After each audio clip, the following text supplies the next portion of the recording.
রূপায়ণ স্কাইভিলা নিবেদিত ইসলামী জীবন, powered by আর কাবেল, সহযোগিতায় ZSRM এবং GVTL।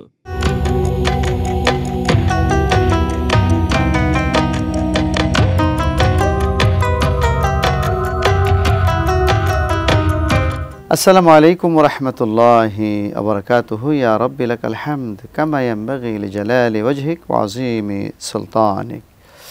প্রিয় দর্শক, আপনাদের সকলকে স্বাগত জানাচ্ছি রূপায়ণ স্কাইভিলা নিবেদিত ইসলামী জীবন অনুষ্ঠানে, পাওয়ার্ড বাই আর কাবেল, সহযোগিতায় ZSRM এবং GVTL। প্রিয় দর্শক, আজকে এই অনুষ্ঠানে আলোচনা করার জন্য একজন প্রাজ্ঞ আলেমে দ্বীনকে আমরা আমন্ত্রণ জানিয়েছি। তিনি হচ্ছেন হযরত মাওলানা আব্দুল কাদের সরকার, খতিব, মসজিদ আবু বকর বনশ্রী। আসসালামু আলাইকুম রাহমাতুল্লাহি ওয়া বারাকাতুহু। ওয়া আলাইকুম আসসালাম ওয়া রাহমাতুল্লাহি ওয়া বারাকাতুহু। ভালো আছেন? আলহামদুলিল্লাহ, আপনি কেমন আছেন? আলহামদুলিল্লাহ, আল্লাহর রহমত। আজকে আমরা একটি ইম্পর্টেন্ট বিষয় আলোচনা করব, স্বাস্থ্য বিজ্ঞানের দৃষ্টিতে সিয়াম বা রোজা। চমৎকার। জি আলহামদুলিল্লাহ, আসসালাতু ওয়াসসালামু আলা রাসূলিল্লাহ ওয়া বাদ। আলহামদুলিল্লাহ, মাহে রমাদান আসলে আসে, এটার বহুবিধ উপকারিতা আল্লাহ তাআলা এটা দিয়েছেন মানুষের কল্যাণে। একটি মাস সিয়াম সাধনা, দেখেন রাসূল সাল্লাল্লাহু আলাইহি ওয়াসাল্লাম এই যে নির্দেশনাগুলো দিয়েছেন, এই সিয়াম সাধনা আসলে আমরা মানুষ শুধু না, পৃথিবীর সমস্ত জীবজন্তু, প্রাণী, বৃক্ষলতা সবার জন্যই এটা গুরুত্বপূর্ণ। সিয়াম সাধনা আপনি লক্ষ্য করেন সমাজের দিকে, যে এই যে আমাদের গাছগুলো বছরের একটা সময় পাতা ঝরে যায়, ঝরে গিয়ে নীরবে থাকে 1 মাস 2 মাস, এরপরে আবার এগুলোতে নতুন পাতা গজায়, এই টাইমটা ওরা সিয়াম সাধনা করে। একটা সাপ, একটা ব্যাঙ, এগুলো গর্তের মধ্যে একটা সময় লুকিয়ে থাকে, শীতকালে গর্তে লুকিয়ে থাকে, সামান্য খাবার নিয়ে লুকিয়ে থাকে। মাছগুলো দেখবেন শীতকালে একটা গর্তের মধ্যে গিয়ে লুকিয়ে থাকে, এটা তার জন্য সিয়াম সাধনা। এভাবে করে প্রত্যেকটা প্রাণী, পিঁপড়া বলেন, সবার জন্যই একটা টাইম আল্লাহ তাআলা সিয়াম সাধনার ব্যবস্থা করে। এটা তার শরীরের জন্য, তার জীববৈচিত্র্যের জন্য উপকারী, উপযোগী। তো আমরা যে এই যে সারাদিন না খেয়ে থাকি, তো এইটা আমাদের কি ক্ষতি হয় লম্বা সময়? বিশেষ করে ধরেন আমরা তো আমাদের এখানে ছোট দিন, আপনার ওই যে আইসল্যান্ড, স্কটল্যান্ড, এই দেশগুলো বরফের দেশ, সুইডেন, ডেনমার্ক, নরওয়ে, এই নরওয়ের কিছু কিছু অঞ্চল আছে যেখানে পত্রিকায় এসেছে মাত্র 2 ঘন্টা রাত, আর পুরো টাইম সেখানে মুসলিম আছে, আলহামদুলিল্লাহ তারা রোজা রাখছে। তাদের কি ক্ষতি হবে? প্রশ্ন এটা। তো বাংলাদেশে এরকম একটা, বাংলাদেশের একজন পথিতযশা চিকিৎসক 1953 সালে উনি রাজশাহী মেডিকেল কলেজের প্রিন্সিপাল ছিলেন, ডাক্তার গোলাম মোয়াজ্জম। তিনি লন্ডনে ন্যাশনাল মেডিকেলে একটা কোর্স করতে যান, সে সময় গ্রীষ্মকাল ছিল, 19 ঘন্টা রোজা ছিল। তো ওনাকে, ওনার যে কোর্স কোঅর্ডিনেটর, তিনি জিজ্ঞাসা করলেন তুমি খাও না কেন? তো উনি বললেন যে এটা আমরা রোজা রাখছি, ফাস্টিং। তো উনি বললো যে এই 19 ঘন্টা রোজা তোমার তো যকৃত নষ্ট হয়ে যাবে। বলছে না, এটা হবে না, এটা আমাদের দীর্ঘদিন থেকে প্র্যাকটিস, 1000 বছরের প্র্যাকটিস। বলছে তোমরা কি গবেষণা করেছো এ ব্যাপারে? বলছে না, গবেষণা করি নাই, তবে চলে আসছে এভাবে, গবেষণা করে দেখো, তোমাদের ক্ষতি হবে। পরে উনি দেশে ফিরে এসে বাংলাদেশে 1958 সাল থেকে 1963 সাল পর্যন্ত 104 জন মানুষের উপরে এই দীর্ঘ সময় তিনি গবেষণা করেন। 17 বছর থেকে শুরু করে একেবারে 60-65 বছরের বৃদ্ধ এবং গর্ভবতী নারী সবার উপরই তিনি পরীক্ষা করেন, এবং স্বাস্থ্যের যে বিভিন্ন দিক আছে, রক্তের বিভিন্ন আছে, কোলেস্টেরল, ব্লাডের বিভিন্ন পরীক্ষা তিনি করে দেখেন যে ওনার গ্রুপে প্রায় 7-8 জন ডাক্তার ছিলেন, doctor Parvin Ispahani, doctor Abdul Khalek, doctor Nayeb Ali, এরকম। তারা গবেষণা করে দেখেন যে না, স্বাস্থ্যের কোনো ক্ষতি হয় না, বরঞ্চ উপকার হয়। এই যে আমরা খেজুর দিয়ে ইফতার করি, রাসূল সাল্লাল্লাহু আলাইহি ওয়াসাল্লাম বলছেন যে তোমরা খেজুর দিয়ে ইফতার করো, কেননা এটা বরকতময় খাবার। খেজুর যদি না পাও, পানি নিয়ে ইফতার করো, এটা পবিত্রকারী। তো খেজুরের কথা রাসূল সাল্লাল্লাহু আলাইহি ওয়াসাল্লাম বললেন, অথচ এই খেজুর সারা পৃথিবীতে পাওয়া যায়। খেজুরের মধ্যে বিজ্ঞান বলছে, আধুনিক বিজ্ঞান এটাকে হোলসাম ফুড বলছে, মানে খাদ্যের ম্যাক্সিমাম উপাদান এর মধ্যে বিদ্যমান।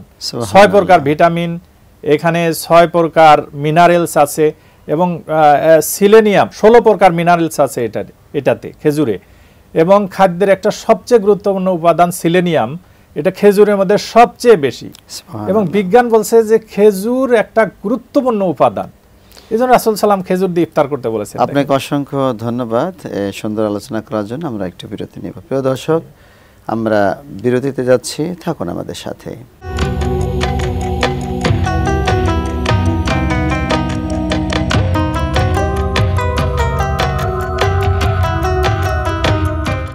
প্রিয় দর্শক, বিরতির পর আবারও ফিরে আসছি ইসলামী জীবন অনুষ্ঠানে।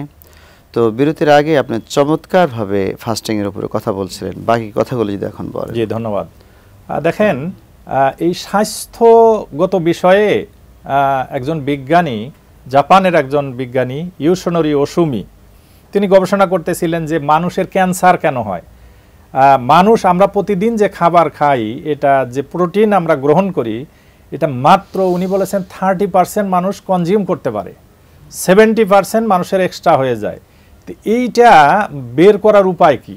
তো ওই বিজ্ঞানী এটার উপর 2016 সালে উনি নোবেল প্রাইজ পেয়েছেন গবেষণা করে, যে একটা মানুষ যদি প্রতিদিন 10 থেকে 12 ঘন্টা না খেয়ে থাকে এরকম 20 দিন বা ম্যাক্সিমাম 25 দিন, তাহলে ওই মানুষের শরীরে এমনিতে মানুষের শরীরে MGF একটা হরমোন জন্মগ্রহণ করে, যেটা এই হরমোন আস্তে আস্তে বাড়তে বাড়তে মানুষের ক্যান্সার সহ এই ধরনের বড় বড় রোগ হয়ে যায়। তো উনি বলেছেন, ইউশোনোরি ওসুমি, তিনি বলেছেন যে যদি 10-12 ঘন্টা 25 দিন বা 20 দিন না খেয়ে থাকে তাহলে এই হরমোনটা মরে যাবে, নতুন কোনো কোষ জন্মগ্রহণ করতে পারবে না, ওইটা খেয়ে ফেলবে। তো উনি যখন গবেষণার রেজাল্ট বের করলেন তখন দেখলেন যে আরে মুসলমানরা এটা অনেক দিক থেকে আগানো আছে, তারা 1 মাস না খেয়ে থাকে এবং সপ্তাহে তারা যারা আমাদের রাসূল সাল্লাল্লাহু আলাইহি ওয়াসাল্লাম সোমবার এবং বৃহস্পতিবার রোজা রাখতে বলেছেন, আইয়ামে বীজের 3টা রোজা, উনি দেখলেন যে মুসলমানদের যদি এই নিয়ম ফলো করে তাদের জীবনে আর কোনো এই ধরনের এই ক্যান্সার হবেই না। হ্যাঁ, ক্যান্সার হওয়ার কথা না যদি এই নিয়ম ফলো করে। তো আসলে রমাদানটা আমাদের স্বাস্থ্য উপযোগী, খুবই গুরুত্বপূর্ণ। তো এই যে আমাদের স্বাস্থ্যের জন্যই দরকার, স্বাস্থ্যের জন্যই দরকার। আমরা যে খাবার খাই, যে পরিমাণ খাবার খাই, এই খাবার পুরোটা আমরা কনজিউম করতে পারি না। এই প্রোটিন, এত প্রোটিন আমরা কনজিউম করতে পারি না। বিশেষ করে শহরের বাসিন্দা যারা, তাদের হাঁটার চলার কম, কাজ করা বা কায়িক পরিশ্রম এইটা কম, এই কারণে আমাদের খাবার কনজিউম হয় না। তো সেইটা তো আমাদের জন্য বিরাট মানে ক্ষতির কারণ হয়ে দাঁড়ায়। তো আলহামদুলিল্লাহ, মাহে রমজান, এই রমজান মাসের রোজা একজন মুসলিম যদি যথাযথভাবে পালন করে এবং বিশেষ করে সাপ্তাহিক ওই রোজাগুলিও যদি পালন করে, আমাদের দেশের একজন ডাক্তার, আপনি খেয়াল করবেন, ডাক্তার জাহাঙ্গীর কবির, তার কাছে যে রোগী যায় সে সপ্তাহে 2 দিন রোজা রাখায়, মাসে আরো 3 দিন রোজা রাখায়। জাস্ট এটা সুন্নাহ, কিন্তু সে বলতেছে এইটাই স্বাস্থ্যসম্মত।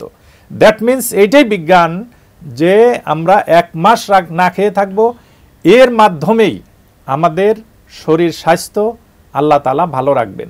দেখবেন যে আপনি রমজান মাসের আগে আমাদের শরীরের যে নানান সমস্যা, বেশি খাইলে আমাদের যে সংকটগুলো তৈরি হয়, আসলে তো হাদিস ছিল, রাসূল সাল্লাল্লাহু আলাইহি ওয়াসাল্লাম বলেছেন যে মানে 3 ভাগের 1 ভাগ, 3 ভাগের 1 ভাগ এটা হলো পেটুকের জন্য। যে আল্লাহ রাসূল বলেছেন যদি কেউ খাইতেই চায়, মানে সে খুবই খাইতে চায়, ভোজন বিলাসী লোক, তার জন্য হলো সে 3 ভাগের 1 ভাগ খাবে, 1 ভাগ ফাঁকা রাখবে, 1 ভাগ পানি, এটা হলো পেটুকের জন্য। কিন্তু আমরা তো এটা মিনিমাম যে সেও এটা আমরা করি না। তো এই কারণে আমাদের শরীরে এই যে এত রোগ ব্যাধি, এটা আমাদের শুধুমাত্র খাবারের কারণে, অতি ভোজনের কারণে। এটা মাহে রমজান আমাদের কাছে প্রতি বছর আসে এবং এটা সায়েন্টিফিক, রাসূল সাল্লাল্লাহু আলাইহি ওয়াসাল্লাম রোজা রাখতে বলেছেন। দেখেন, এইটা কোরআনে কারিমে কোনো বয়সের বাদ দেওয়া হয় নাই যে এই বয়সে রাখতে পারবে, এই বয়সে রাখতে পারবে না। ইভেন কি বৃদ্ধ যারা, যাদের ফিদিয়া দেওয়ার সিস্টেম আল্লাহ তাআলা বলে দিয়েছেন, তারাও, তাদের ব্যাপারে আল্লাহ তাআলা বলেছেন যদি কেউ সক্ষম হয়, ওয়ান তাসুমু খাইরুল লাকুম, যদি সক্ষম হয় তাহলে বৃদ্ধও রোজা রাখতে পারবে। অসংখ্য ধন্যবাদ সায়েন্টিফিক ওয়েটের এই রোজার এই ব্যাখ্যা দেওয়ার জন্য। প্রিয় দর্শক, আমরা যেটা শুনতে পেলাম যে রোজা রাখলে স্বাস্থ্যের ক্ষতি হয় না, বরং স্বাস্থ্য ভালো রাখার জন্যই রোজা প্রয়োজন, আমরা সায়েন্টিফিক দৃষ্টিকোণ থেকে জানতে পারলাম। তো প্রিয় দর্শক, আমরা এই চমৎকার আলোচনা শুনলাম। আগামী আলোচনা দেখার সাদর আমন্ত্রণ জানিয়ে আজকের মতো এখানে শেষ করছি। আসসালামু আলাইকুম ওয়া রাহমাতুল্লাহি ওয়া বারাকাতুহু।